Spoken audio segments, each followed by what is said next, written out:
Okay, after the element of cache design, okay, I will explain about the mapping function. So you should know when we implement the typical of cache organization, so they are implementing the concept of caching tu maksudnya memory hierarchy. Okay, so bila kita ada menggunakan memory hierarchy yang mana cache okay akan di apa tu directly connected to the processor, yang mana processor akan cari okay block of data tu cari data ataupun instruction dekat dalam cache. Okay, so bila cari dekat dalam cache bermaksud kita akan gunakan cache ni untuk kita load kita punya programs. Okay, so kalau lah katakan program tu tak cukup. So dalam cache tu dia punya cache kita menggunakan cache line Maksudnya satu data ataupun satu instruction tu kita simpan dalam one line lah. Kita panggil dia one line, one line, one line, kita kata macam tu. So this is line. Okay, so bila satu word ni, so dia jadi satu line. Okay, so bermaksud dia boleh simpan banyak-banyak okay, banyak-banyak data ataupun instruction. Okay, but we know that dekat dalam on the previous figures tu kita nampak okay, level 1 cache ni size dia kecil. Okay, around 1K sahaja. Okay, jadi kemudian kita punya memory ataupun kita punya RAM kita size nya besar. Okay, it can be up to 8 GB, right? So very big differences sebenarnya dekat antara cache dengan RAM tu sebenarnya. Jadi bila macam tu transferring from the RAM to the cache adalah menggunakan block. Okay, so one block, one block, one block. Macam tu So kita transfer dan kita kena mapkan dia. Okay, so kita kena mapkan dia ke dalam setiap line ni. Okay, so that's why kita panggil dia sebagai mapping. Okay, kita nak mapkan block dekat dalam RAM okay, kepada line dekat dalam cache. Okay, so kita ada 3 teknik yang boleh gunakan untuk mapping. So yang pertama saya akan tunjukkan direct mapping. Kemudian baru saya akan masuk tentang associative dan set associative. Okay, so direct mapping ni is the simplest technique yang mana dia akan map each block of main memory. Okay, so satu block main memory ni akan dimapkan ke dalam one possible cache line. So the mapping is expressed ataupun kita kata the calculated by I is equal to J modulo M ataupun J modulo M macam tu. Okay, so tahu operation modulo tu macam mana? And then I tu bermaksud bila kita dah calculate J modulo M, kita akan dapat cache line number. So J tu pula adalah block number dekat dalam memory, main memory. Kemudian kita bahagikan dengan number of line in the cache. Meaning that ini kita punya line of cache. So kita nak kira berapa line yang kita boleh masukkan. Okay, berapa line yang kita boleh masukkan untuk dimapkan kepada RAM. So bila kita bahagi itu, kita dapatkan dia punya baki dan itulah number of cache line. Okay. So this is how it looks like. Macam mana kita kata direct mapping. Yang ini adalah first block. Kita anggap ini adalah first block daripada size RAM yang agak besar tu. Okay, so ni adalah first block. Block pertama lah kita kata macam tu. So block pertama ni bila kita bawa kepada cache, katakan macam tu, dia akan map directly. Okay, dia akan map directly. Kalau dia nampak kat sini kan, arrow dia terus masuk, terus masuk, terus masuk, terus masuk macam tu. Okay, so that is how we call as a direct mapping. Okay, kalau associative, yang ni sepatutnya saya tunjuk later lah.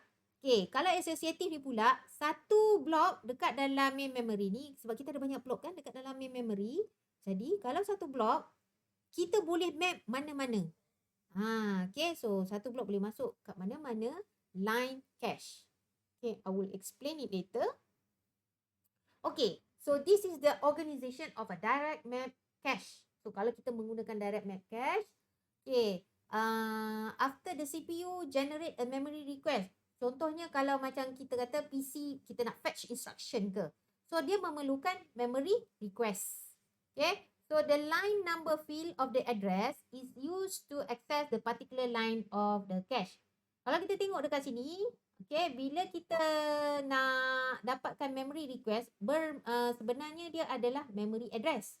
Okay, dalam memory address ada 3 field. Satu adalah tag, line dengan word. Okay, so kalau line ni, okay, bermaksud dia adalah, okay, kalau kita tengok kat sini, line tu turun bawah and then pergi dekat sini. Okay, dia refer kepada line dekat dalam cache. Okay, so line dekat dalam cache. So, tag field ni, okay, akan compare daripada line ni. Okay, so line ni kita akan pergi, okay, dia akan cari line berapa. Okay, line ke berapa. Kalau kita kasi LI lah. Macam tu, kita tak tahu line ke berapa. Kemudian, okay, once dia dah jumpa line, dia akan ambil value dekat dalam tag punya field tu dan bawa, okay, ke comparator lah. Kita kata kita compare. Dia akan compare adakah tag yang dia jumpa dekat dalam line ni sama dengan tag yang dekat dalam memory request.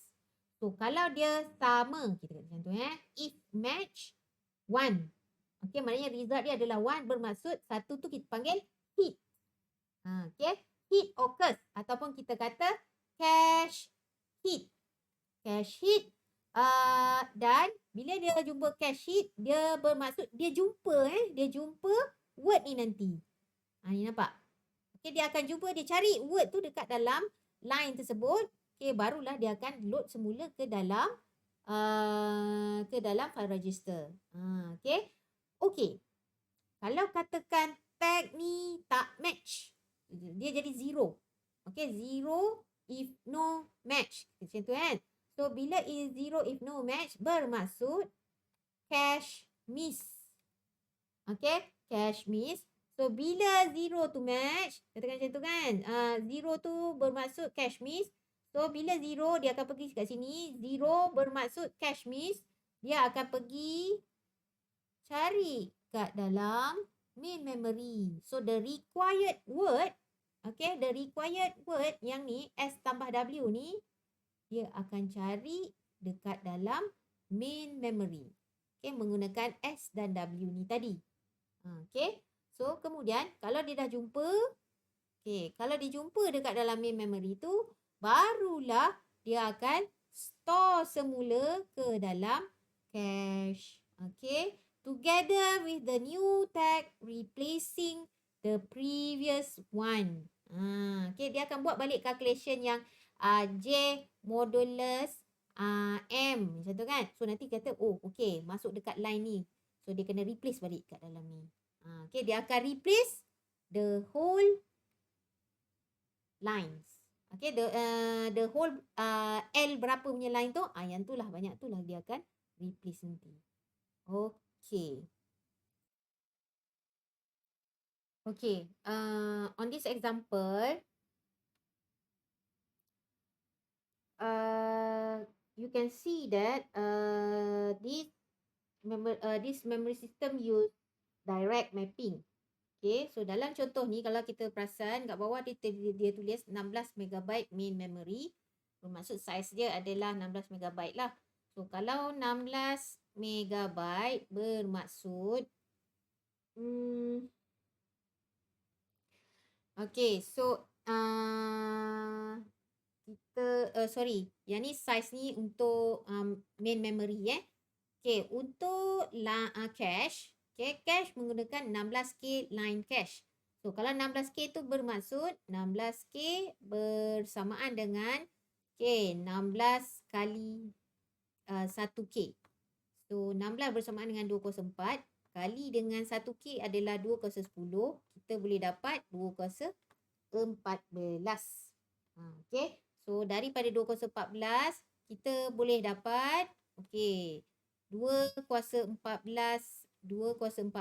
negatif 1 line cache.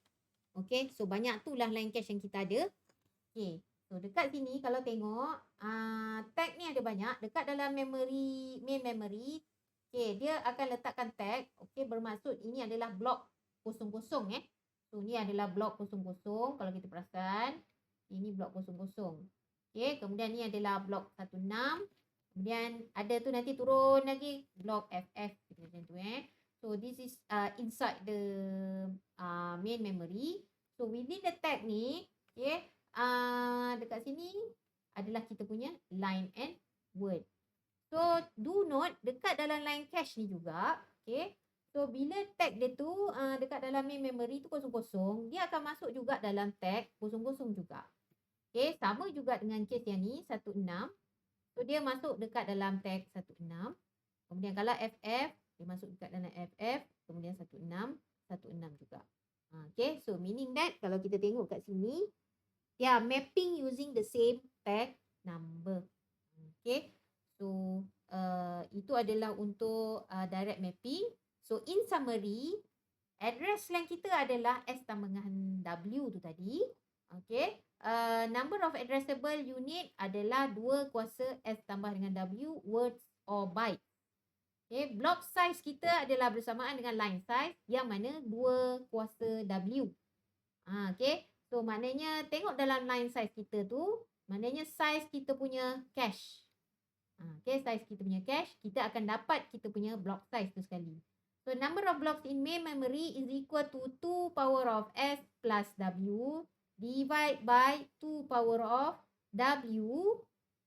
Okay, maknanya size word lah. Size word. Okay, so bila kita bahagi, kita akan dapat 2 power of S. So, the number of lines in cache is equal to M ataupun kita kata 2 kali dengan R. So, size of tag is S minus R bit.